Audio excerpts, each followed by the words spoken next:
You know that feeling when the sun goes down and the world starts to wind down? The streets get quieter, the lights dim, and there's this collective exhale from the day. For most people, that signals rest. But for many of us, that's when the real noise begins.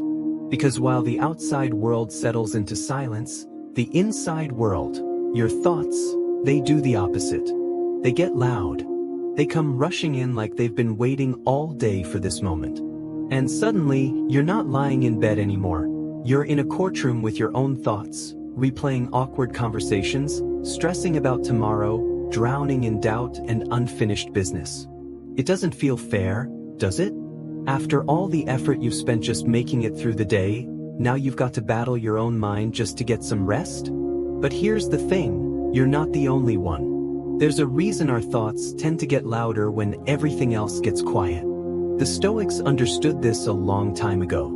Marcus Aurelius, a Roman emperor, would write to himself at night, not about war or politics, but about stillness, about wrestling with the internal storm. Because when the lights go out and the noise disappears, what you're left with is it. And that's where the real work begins. Not with the emails, not with errands, but with your own mind. This isn't just about sleep. This is about peace. About not letting your thoughts take you hostage in the quiet hours. It's about refusing to be a prisoner of fear, of what-ifs, of regrets and replays. And tonight, maybe just tonight, we lean into the old wisdom. Not as scholars, but as real people, trying to find stillness in a world that won't stop moving. Peace isn't a gift, it's a practice. And Stoicism? It might just be that practice you've been looking for.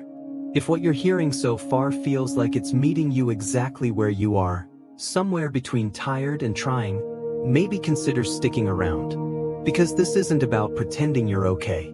It's about learning how to be okay, even when your thoughts don't stop. Think about your day. You wake up, check your phone, respond to messages, put out fires, solve problems. You're constantly doing something. And your mind? It stays busy. But when the day ends and your body slows down, your thoughts don't. That's when it starts creeping in. The conversation you wish had gone differently, the thing you didn't say, the mistake you thought you forgot. It all floods in at once. Carl Jung once said, "Until you make the unconscious conscious, it will direct your life and you will call it fate." That's what night does. It lifts the veil. It gives your unconscious mind a chance to speak, not to torment you, but to be heard. It's like this. During the day, your nervous system is engaged, you're in go mode, anchored by tasks. But when that stops, your mind looks for unfinished business. The stuff you didn't deal with? Yeah, it comes back. That awkward moment you brushed aside? It resurfaces. And the silence? It's not empty, it's full of everything you've avoided. And here's something real. Most people don't stay busy because they love productivity. They stay busy because they're scared of what they might find in the stillness. Socrates warned us about that. Beware the barrenness of a busy life. Because if you're always doing, you never have to look in the mirror. Stillness holds that mirror up, and it can be uncomfortable. So we drown it out with scrolling, music, noise, anything but being alone with ourselves. But when all the distractions are gone, what's left is real. The fears, the guilt, the longing. It's raw, but it's also human. The Stoics weren't trying to shut off emotions. They were trying to understand them. Epictetus said, "We are disturbed not by what happens, but by our opinions about what happens." And those opinions? They're often hiding underneath avoidance. Silence unmasks them. It shows you what's really there. And while it can feel brutal, it also gives you the chance to feel, to listen. Because those racing thoughts? They didn't come from nowhere. They've been shaping you, your choices, your relationships, your moods. Now you get to decide what to do with them. You have two options. Push them down again, or sit with them. Ask them what they're trying to say. Aristotle once said, "Knowing yourself is the beginning of all wisdom." That kind of knowing doesn't come when you're moving fast. It comes when you pause. Now, let's be honest, that pause won't be peaceful right away. especially if you've spent years avoiding your own mind. It takes practice. It takes courage. It takes patience. The Buddhists call it monkey mind, always grasping, jumping, running. The Stoics saw it too. Marcus Aurelius reminded himself constantly, return to the present. Return to what you can control. You have power over your mind, not outside events. Realize this and you will find strength. That doesn't stop the thoughts, but it changes how you relate to them. You stop seeing them as enemies. You start seeing them as signals. Maybe you're exhausted from carrying too much. Maybe there's something left unsaid. Maybe you've been stretched too thin, trying to be everything to everyone. The thoughts don't always come in clearly. Sometimes they're exaggerated. Sometimes they're loud and chaotic. But if you let them come, let them land, and don't cling to them, they begin to settle, like sediment in water. What matters stays. What doesn't fades. In that moment, you're no longer drowning. You're observing, choosing. You're remembering. Thoughts are not facts. They're not predictions. They're not permanent. Plato said, the first and best victory is to conquer self. But that victory doesn't come from fighting. It comes from awareness. From sitting with the truth instead of running from it. That's what Stoicism is. It's not escape. It's clarity. And the night? It's not just about sleeping. It's about reckoning. About listening to what's underneath the noise.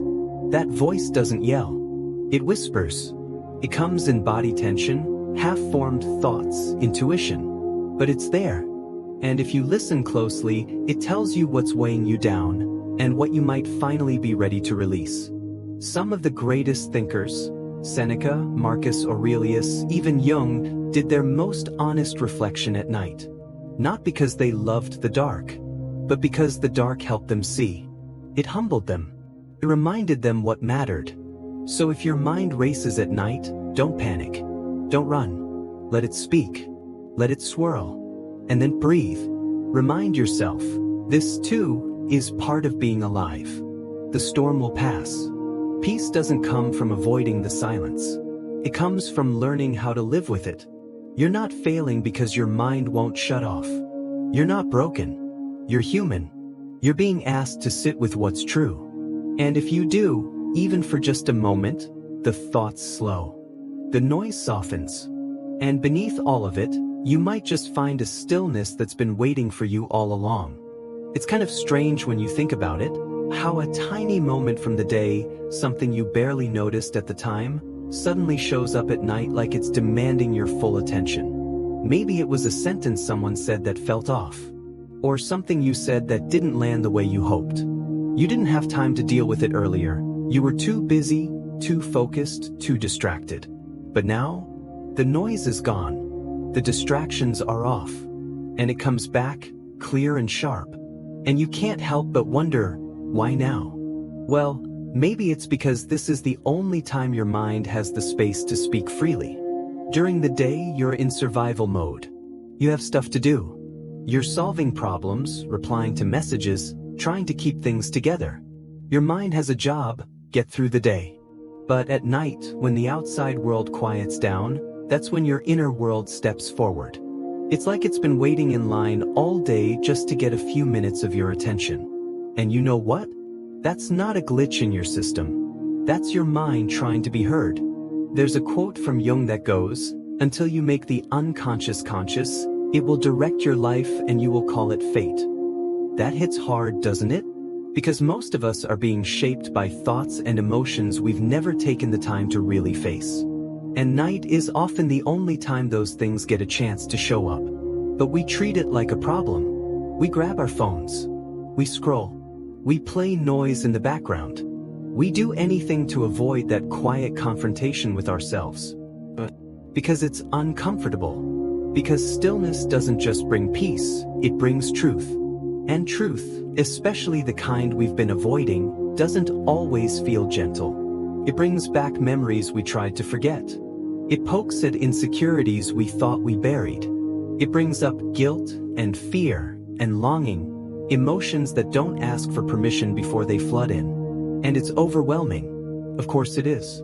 That's why we run. That's why we numb. Because if we sit still long enough, the things we don't want to feel might rise to the surface. But here's where the Stoics come in with a kind of wisdom that hits different. They didn't tell us to numb. They didn't tell us to avoid.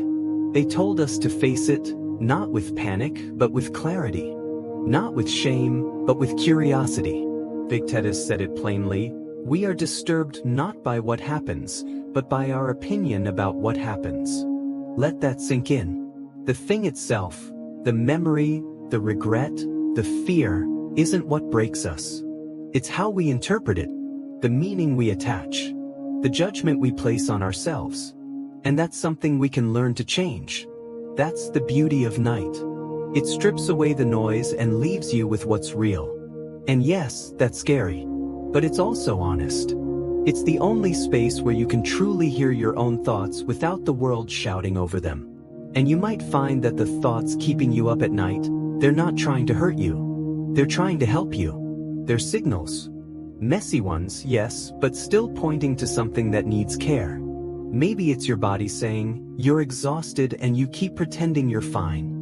Maybe it's your heart saying, you miss someone and you're too proud to admit it.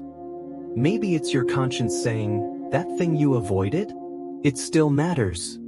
None of that makes you weak. It makes you human. We live in a culture that celebrates busyness and performance, that praises people who have it all together and treats vulnerability like failure. But if you read the writings of Marcus Aurelius, Seneca, even Plato, you don't see men who had it all figured out. You see people struggling, reflecting, writing to themselves late at night just trying to understand their own minds.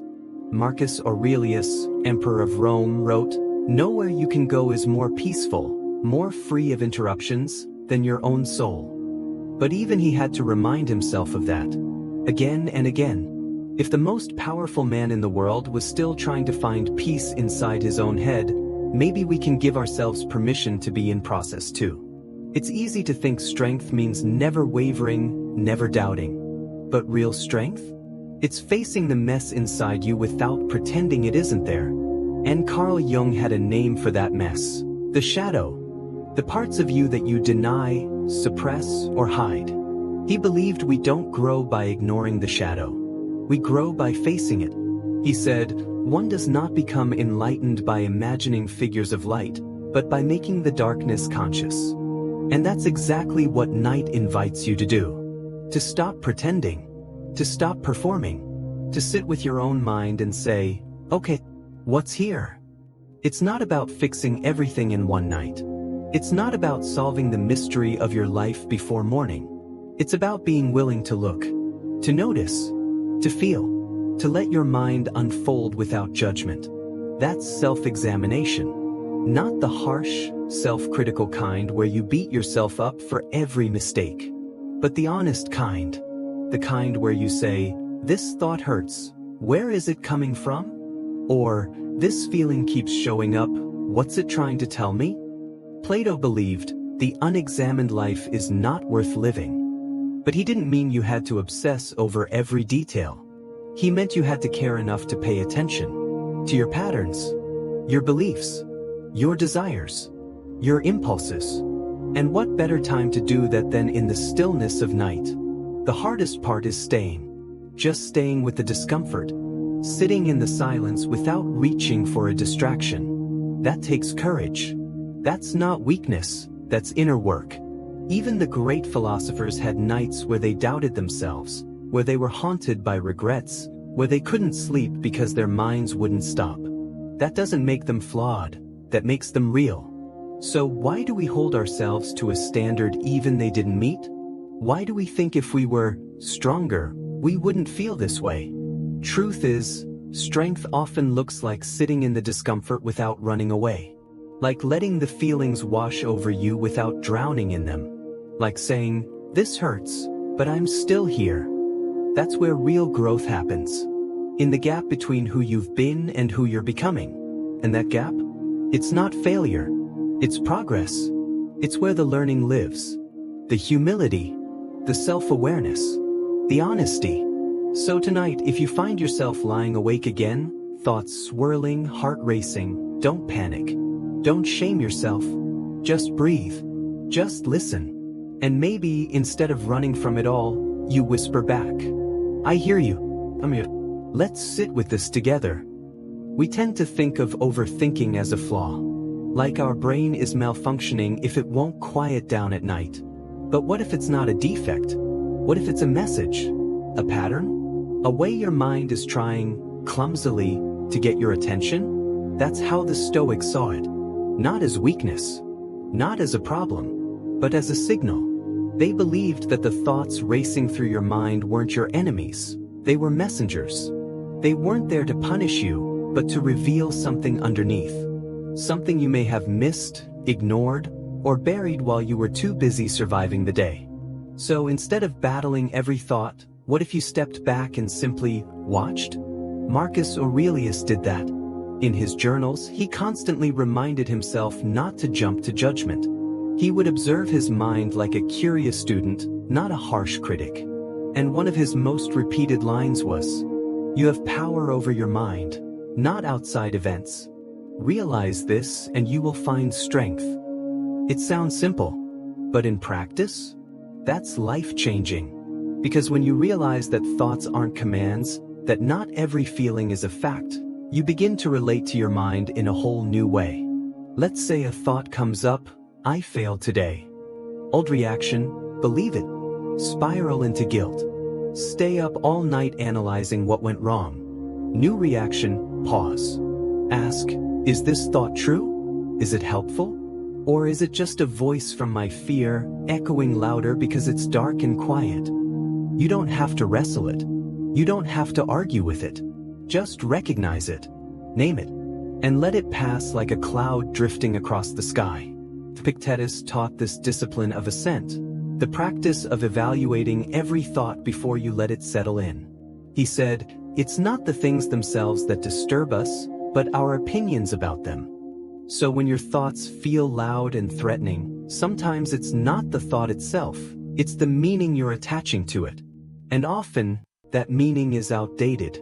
Maybe that guilt you feel isn't even yours. Maybe it's a habit, a leftover rule from childhood, a perfectionism you didn't realize was still running the show. Maybe that fear isn't about the present, it's an echo from something long past, something unresolved. That's why these thoughts come back at night, not to break you, but to be acknowledged. Carl Jung once said, your visions will become clear only when you can look into your own heart. Who looks outside, dreams. Who looks inside, awakes. In other words, clarity doesn't come from ignoring the noise. Comes from facing it gently. And it's not about analyzing every single thought like a puzzle you need to solve before sunrise. That's just another way we pressure ourselves. It's more like this, you're walking through a hallway of doors. Each thought is a knock. You don't have to open every door. But you can pause and ask, why is this knocking right now? What's this trying to tell me? Maybe you'll find that what's keeping you up isn't fear, it's longing. Or maybe it's grief you never processed. Or maybe it's simply your mind trying to protect you in the only way it knows how. Worry tries to prepare you. Guilt tries to keep you in line. Regret tries to teach you something. These emotions aren't useless. They're just not always skillful. That's where Stoic thinking becomes powerful. It gives you the space between stimulus and response. It teaches you not to panic at every mental storm, but to become the observer of it. And the more you do this, the more you notice something fascinating. Not all thoughts are equal. Some are patterns. Some are lies. Some are just echoes. Like, how many times have you had a thought like, I'm not good enough, but couldn't actually prove it? That thought isn't truth. It's noise. Static. And the more you sit with it without reacting, the more it starts to fade. Not because you forced it out, but because it never had roots. It just needed to be seen, not followed. This is the art of mental minimalism. Not emptying the mind completely, but learning which thoughts deserve space and which ones don't. Marcus Aurelius practiced this every night. His meditations weren't grand declarations. They were reminders, personal notes to himself. Things like, don't waste the rest of your life worrying about what others think. Concentrate every minute like a Roman. Be tolerant with others and strict with yourself. Return to yourself. They weren't perfect answers. They were practices. Kind of mental journaling, done not to perform Stoicism, but to remember it when things got hard. That's what we often forget. Even the great thinkers didn't have it figured out. They had to come back to these ideas over and over again. That's not failure. That's discipline. And maybe that's the kind of nighttime ritual we need too. Not scrolling until our eyes burn. Not replaying every awkward thing we said today. Not spiraling into future scenarios we can't control. Just pausing. Just noticing. Just saying, here's that old fear again. I see you. But you don't get to run the show tonight. You'd be surprised how powerful it is just to name what you're feeling. This is worry. This is shame. This is overwhelm. It takes away the mystery. It gives you some ground to stand on. And from that ground, you can choose how to respond. That's the core of Stoic practice. Responding, not reacting. And sure, it doesn't always feel heroic. But sometimes heroism looks like turning off the noise, breathing deeply, and whispering to yourself, you're safe. You've made it through harder nights than this. Let's rest. It won't always work perfectly. That's okay. This isn't about perfection. It's about relationship. Your relationship with your thoughts, with your mind, with yourself. The Stoics weren't chasing peace like some final destination. They were building it, thought by thought, breath by breath. And you can too. Tonight. Right now. Not by fixing every problem, but by listening, by softening, by remembering, your thoughts are not you. They're visitors. You don't have to let them move in. There's something about nighttime that amplifies everything. A small comment you heard in passing suddenly becomes a personal attack. A forgotten task starts to feel like a life-altering mistake. A simple worry turns into a full-blown spiral. And it's not because you're irrational, it's because everything's quiet. And in that quiet, your mind gets louder. But that silence? It's not empty. It's not some void you fall into. It's full. Full of unfinished business. Loose ends. Emotions that didn't have space during the day. Thoughts that got interrupted. Feelings that got shoved down while you were being productive. And now they show up. Because they can. Carl Jung once said, until you make the unconscious conscious, it will direct your life and you will call it fate. That's what this moment is. The unconscious bubbling up. The stuff you didn't deal with asking for your attention. Not to punish you, but to integrate, to make you whole. And yes, it can feel overwhelming, but it's also deeply human. See, most people don't stay busy because they love being productive. They stay busy because they're scared of what stillness might show them. That's what Socrates meant when he warned, beware the barrenness of a busy life. Busyness can be its own kind of hiding place. Because when you stop, when the phone is down, the noise fades, the tasks end, the mirror comes up. And not everyone is ready to look. But stillness isn't the enemy. It's a mirror, but it's also a doorway. It shows you what's been waiting beneath the surface. The guilt you didn't process. The fear you tried to outrun. The desire you never gave yourself permission to name. And facing all of that? It's hard. It's also where growth begins. The Stoics never promised that the inner world would be easy. But they taught that peace doesn't come from avoiding pain. It comes from meeting it with honesty. Epictetus reminded his students, we are disturbed not by events, but by our opinions about them. And here's the key, most of those opinions? They're old, inherited, unquestioned.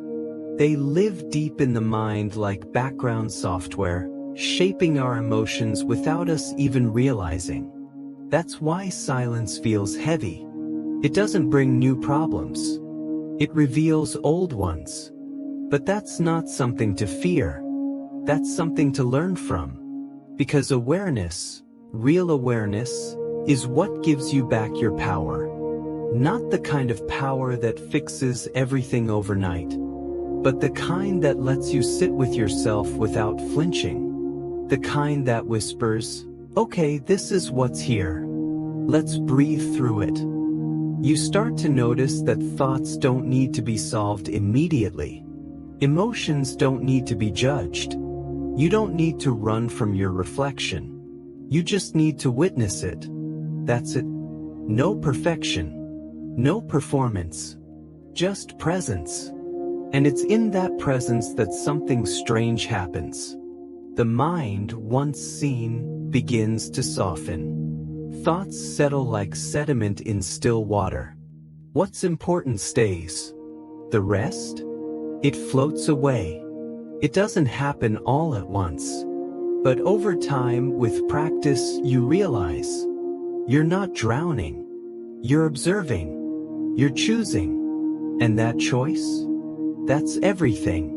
That's what Marcus Aurelius meant when he wrote, "The soul becomes dyed with the color of its thoughts." Your thoughts shape your inner atmosphere. They color your experience. And the more you learn to notice them without getting swept away, the more you can choose which thoughts get to stay. You might realize, this thought comes from fear. This one from old shame. This one? It's trying to protect me, but it's outdated. And suddenly, you're not lost in thought. You're having a relationship with it. That's Stoic strength. Not silence, but clarity. Not a mind without noise, but a mind that knows how to listen. And sure, it's not always graceful. Sometimes the thoughts still hit hard. Sometimes the mirror still stings. But you stay. You breathe. You witness. Because that's how healing begins. By not turning away. By not numbing out. By staying long enough to hear what your own soul is trying to say. There's this cultural lie that strong people don't feel much. That if you were really wise or disciplined, your thoughts wouldn't race. You wouldn't overthink. You wouldn't spiral. But the truth is, even the greatest minds, philosophers, emperors, sages, had nights when their thoughts spun like a hurricane. They didn't escape that. They studied it. Seneca didn't write his essays on virtue because he felt virtuous every day. He wrote them because he was wrestling with it. Marcus Aurelius didn't write meditations from a place of peace. He wrote them in the middle of the mess, trying to find peace. And that's what we forget. That the presence of struggle doesn't mean the absence of strength. It means you're alive. Aware. Awake. And if your thoughts are loud tonight, it doesn't mean you're broken. It means something in you wants your attention. It means you're being invited, not to solve everything, but to sit. To breathe. To listen. That's the first step. That's the only step. Because from there, everything starts to change. We tend to think overthinking is a problem. Something broken in us. Something we need to fix or silence. But what if it's not? What if the thoughts that keep circling at night aren't mistakes? What if they're messengers? That's what the Stoics believed. They didn't see a restless mind as a weakness. They saw it as a sign, a call to look deeper, to ask better questions. Because the truth is, most of us don't suffer because of what we're thinking. We suffer because we don't know how to relate to what we're thinking. One anxious thought pops up, and suddenly we're in a spiral. We take it at face value. We run with it. But what if, instead, we step back? What if, when a thought came up, we paused and asked, what is this really about? What is this trying to tell me? It sounds simple, but that shift? That's the difference between drowning in your mind and learning from it. Because most thoughts, especially the ones that repeat, are trying to get your attention. They don't always show up clearly. They can be dramatic, messy, even annoying. But underneath, they're carrying something valuable. Maybe your fear is reminding you of a boundary you haven't honored. Maybe your regret is pointing to a value you violated. Maybe your overthinking is simply your nervous system saying, "Hey, we're holding too much right now." The Stoics didn't take every thought seriously. In fact, Epictetus warned his students to be skeptical of their impressions, especially the first ones. He taught them to pause, to evaluate, to say, "Okay, I see this thought, but is it true? Is it helpful? Is it mine?" Because not all thoughts belong to us. Some are cultural, some are inherited, some are just echoes from an older version of ourselves we've already outgrown. That's where the practice of Stoic awareness comes in. It's not about controlling your mind like a robot. It's about cultivating space. That space between the thought and your reaction to it. Marcus Aurelius would write again and again in his journals, "You have power over your mind, not outside events. Realize this and you will find strength." And that strength isn't flashy. It's not about shutting the world out. It's quiet, subtle, like sitting on your bed in the dark and simply saying, "This is fear. I see it. I don't have to become it." Like hearing a shame spiral start and choosing not to follow it. Not because it's easy, but because you've practiced noticing it. It's like this. If you walk into a dark room and trip over the furniture, that's chaos. That's pain. But if you walk into that same room and turn on the light, you still see the furniture. It's all still there. But now you're less likely to trip. That's what awareness does. It doesn't erase the thought.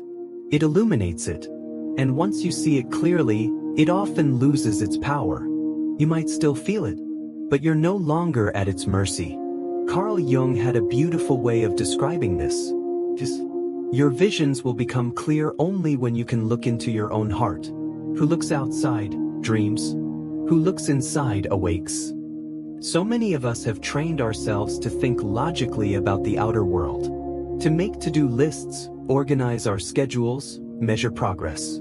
But when it comes to our inner world, our emotions, our stories, our fears, we leave it messy. We ignore it.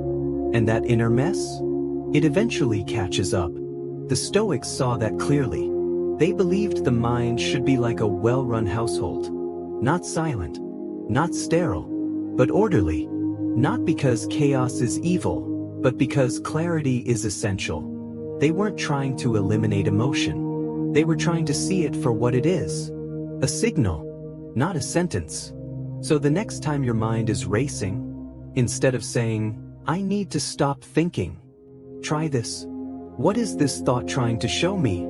Sometimes it's pointing to a value. Sometimes to a wound. Sometimes to a story that needs rewriting. But when you ask that question, when you get curious instead of reactive, something changes. That's the discipline of the Stoics. Not avoidance, but alignment. They practiced what was called the discipline of assent. The art of evaluating impressions before accepting them. Imagine what your nights would feel like if you treated each intrusive thought like a guest at your door. You don't have to let them all in, but you can meet them. You can say, "I see you. Why are you here?" That alone, that tiny pause, is powerful. It interrupts the spiral. It brings you back to yourself. Even naming the thought helps. This is fear of failure. This is insecurity. This is pressure to be perfect. And suddenly, it's no longer this foggy storm in your mind. It has a name. And anything with a name can be understood. Plato said, "The beginning is the most important part of the work." And this noticing, this naming, this questioning, this is the beginning, not of perfection, but of freedom. Because once you see that you are not your thoughts, that you are the one watching them, you remember, you can choose. Not every thought needs a response. Not every fear is a prophecy. Not every story is true just because it's familiar. And in that space between stimulus and response, you find yourself again. You find peace. Not the peace of silence, but the peace of understanding. And that's the kind of peace that stays with you, even after the lights go out. There's something strange that happens in the stillness of night. A tiny worry from earlier becomes massive. An offhand comment replays like a broken record. You lie there hoping for rest, but your mind has other plans. And the worst part? There's nothing left to distract you. No notifications. No emails. No chores. Just you.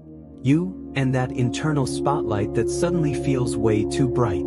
The thoughts pile up. What if I said the wrong thing? Did I do enough today? What if tomorrow everything falls apart? You start feeling like you've lost control over your own mind.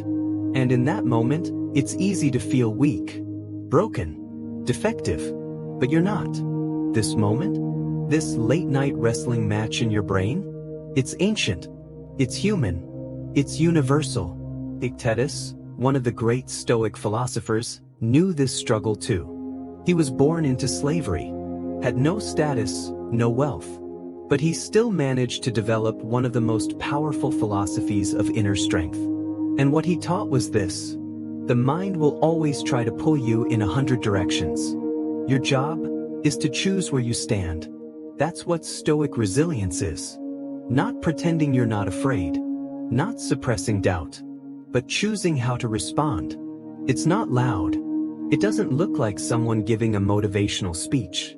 It's quiet, private, simple. It's you sitting in your bed, feeling everything come up, and whispering to yourself, "I'm okay. This moment will pass."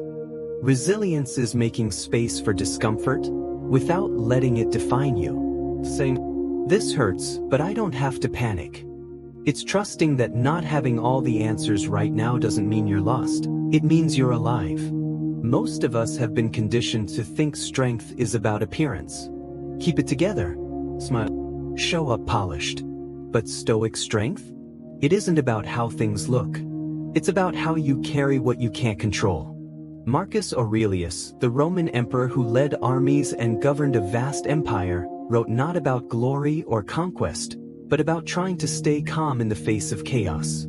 He wrote, "If you are distressed by anything external, the pain is not due to the thing itself, but to your estimate of it." In other words, it's not the world that breaks us. It's how we interpret what happens. Now that doesn't mean you fake positivity. It doesn't mean you deny real pain. It means you practice separating fact from fear. You practice holding the storm without becoming the storm. Carl Jung said something beautiful. Even a happy life cannot be without a measure of darkness. He didn't say to avoid the darkness. He said to include it. That's real strength. The ability to sit with what's hard, without needing to fix it instantly. The ability to stay present, even when everything inside you wants to run. And no, that's not easy. But that's where the work is. Not in changing what happened. Not in knowing what's next. But in deciding to stay anyway. To breathe. To notice. To let the moment unfold, instead of trying to control it. This kind of strength doesn't shout. It whispers.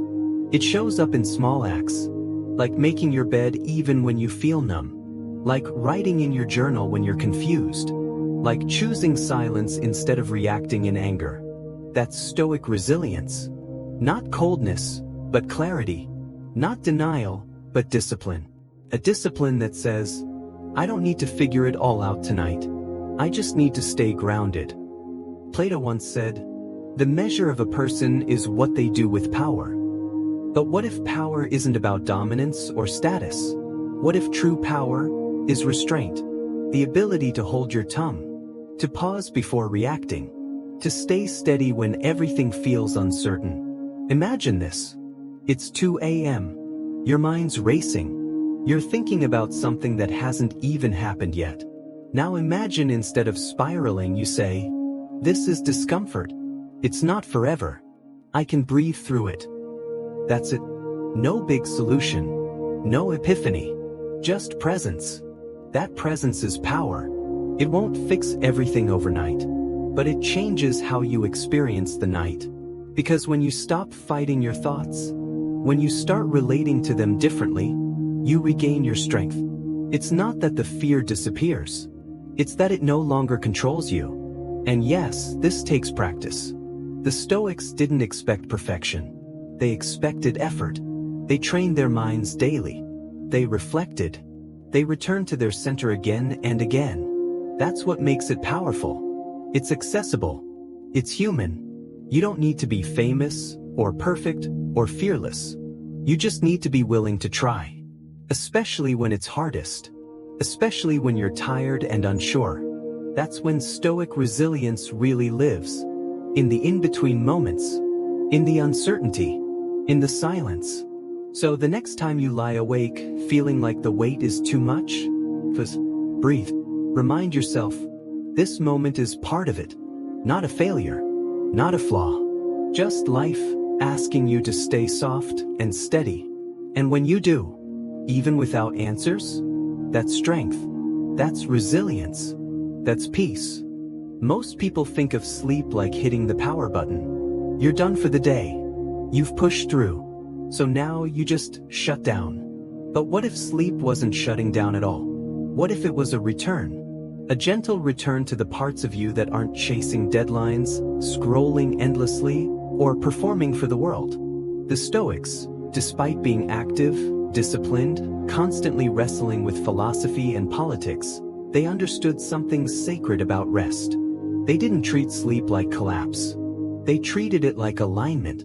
Seneca once said we should call ourselves to account every night. Not to shame ourselves. Not to punish ourselves. But to check in. He'd ask questions like, what did I master today? What virtue did I practice? What emotion did I challenge? This wasn't about judgment. It was about clarity, awareness, intention. And in that space of reflection, sleep wasn't escape. It was sacred realignment. It was the moment you laid down the burdens you didn't need and honored the ones worth carrying. Think about that. How different would your nights feel if you treated rest as a ritual of returning, not running? Carl Jung wrote, "Who looks outside dreams. Who looks inside awakes." And weirdly enough, sleep is when that awakening begins. Right before you drift off, there's this in-between space. It's raw. No pretending. No masks. Just you. You see yourself as you really are. Sometimes messy, sometimes calm, but always real. And that's where peace begins. Not in fixing everything, but in being real with yourself. We've been taught to think we have to earn rest. That unless we finish the checklist, we don't deserve stillness. But the Stoics would have challenged that. Because for them, virtue wasn't measured by productivity. It was measured by intention. And sometimes, the most virtuous act is putting down the mental sword. Not because you're giving up, but because you fought enough for today. Marcus Aurelius, emperor of one of history's most powerful empires, reminded himself, nowhere you can go is more peaceful, more free of interruptions, than your own soul. That's not metaphor. That's a map. He's saying, peace isn't a destination. It's a decision. You create it. Internally. By how you relate to your thoughts, your habits, your rest. And yes, that takes practice. Because most of us, by default, go to sleep in tension. We lie in bed rehashing mistakes. Thinking of everything we didn't get done. Replaying a conversation we wish had gone differently. And that mental weight? It travels with us into sleep. Plato once said, the soul takes on the color of its thoughts. So what thoughts are you carrying into the dark? Are they anxious? Critical? Demanding? Or are they forgiving? Curious? Centered? That's not just poetry. It's psychology. Because your brain, your nervous system, your dreams, they absorb what you offer them before sleep. And when you guide your thoughts gently, when you notice them without judgment, when you name them, this is worry, this is pressure, they lose some of their grip. Sleep becomes safer.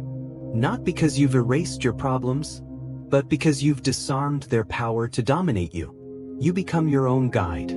That's what rest is. Not laziness, not avoidance, but a soft, steady way of saying, I've done what I can. The rest can wait. And here's the beauty. There's no big ceremony needed. Just a quiet room. Maybe a journal. Maybe just breath. And a willingness to let go. That's the real work. Not conquering the world before midnight, but releasing it one thought at a time. You're not escaping. You're realigning. And that matters more than you think. Because when you rest this way, you wake up different. Not just physically, but emotionally, spiritually. You show up the next day not as someone burned out, but as someone grounded. Not as someone hustling for worth, but someone already worthy. That's what Stoic rest looks like. Not a shutdown, but a sacred pause. To check in, to reflect, to reset, and to remember, you are not your productivity. You are not your performance. You are not your unfinished to-do list. You are human, and humans need sleep, not as reward, but as restoration. So when you lie in bed tonight, let go of the pressure to have it all figured out. Let go of the story that says you're behind. Let go of the guilt that says you should have done more. Then instead, return to yourself. Return to the part of you that breathes slowly, that listens, that forgives, that honors effort even when the day didn't go perfectly. That's the essence of Stoic sleep. It's not silence. It's softness. It's surrender. And it's waiting for you right now in the quiet. You don't have to fix everything tonight. Really, you don't. You don't have to find the perfect solution, or rewrite the whole day in your head, or make peace with every single thing before your eyes finally close.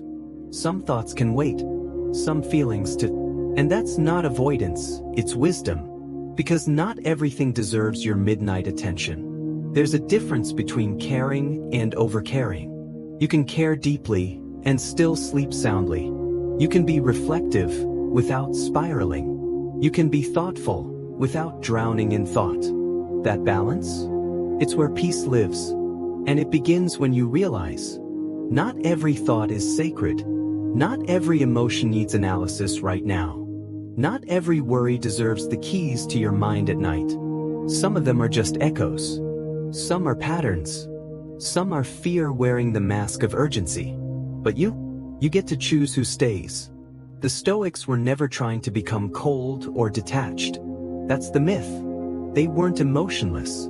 They were just intentional. They understood that clarity doesn't come from force.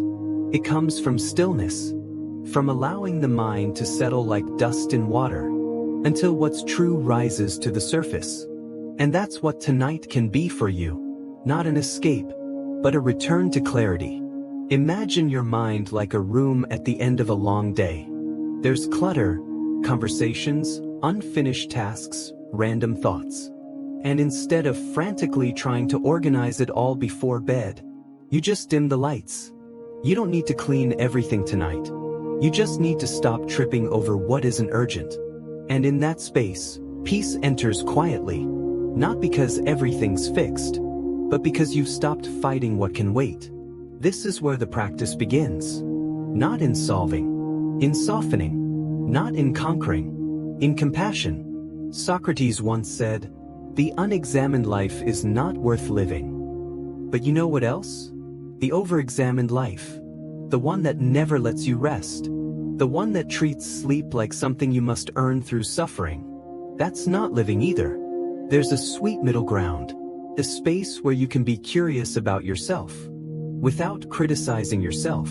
A space where your reflection becomes a mirror, not a magnifying glass. And in that space, something amazing happens. You stop being your own enemy.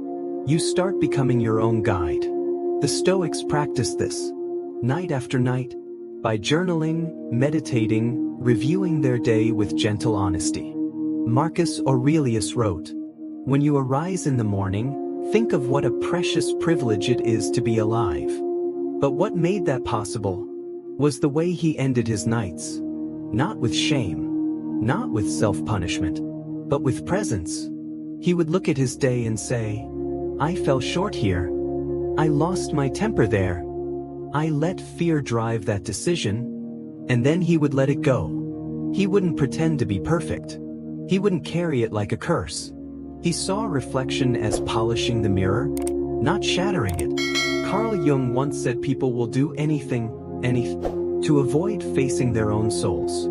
But here's the truth. Looking at yourself doesn't have to be painful. When done with kindness, it becomes a homecoming. You return to yourself, flaws, gifts, all of it. And you remember that growth isn't linear. You'll slip. You'll mess up. You'll carry weight you should have set down. And that's okay. Because the goal isn't perfection. It's presence. The willingness to keep showing up. To keep listening. To keep learning. And maybe that's what strength really looks like. Not brute force. Not always knowing the answer. But the quiet decision to try again. To forgive again. To rest again. To meet your mind in the dark, without fear. The Stoics didn't offer quick fixes. They offered tools. And you've got those tools now. Awareness, discernment, stillness. They're with you every night. And as you lie here now, maybe tired, maybe wired, maybe somewhere in between, remember, you are not your racing thoughts. You are not your worst moment. You are not your unfinished plans. You are a work in progress. And that work is sacred. So take one more breath. Not to push anything away, but to welcome what matters and release what doesn't. You don't have to carry it all. You can set some of it down, even just for tonight. And in doing so, you'll wake tomorrow not with more answers, but with more clarity. Not with less mess, but with more strength to meet it. This is what the Stoics practiced. This is what you're doing now. And if this reflection gave you even a sliver of calm, even one breath of peace, then you're already on the path. You're already aligned with something timeless. Thank you for being here, for taking this time, for sharing this space. And if you need more, if you want to go deeper, there's another reflection waiting for you. Till then, stay steady, stay soft, and keep the wisdom close.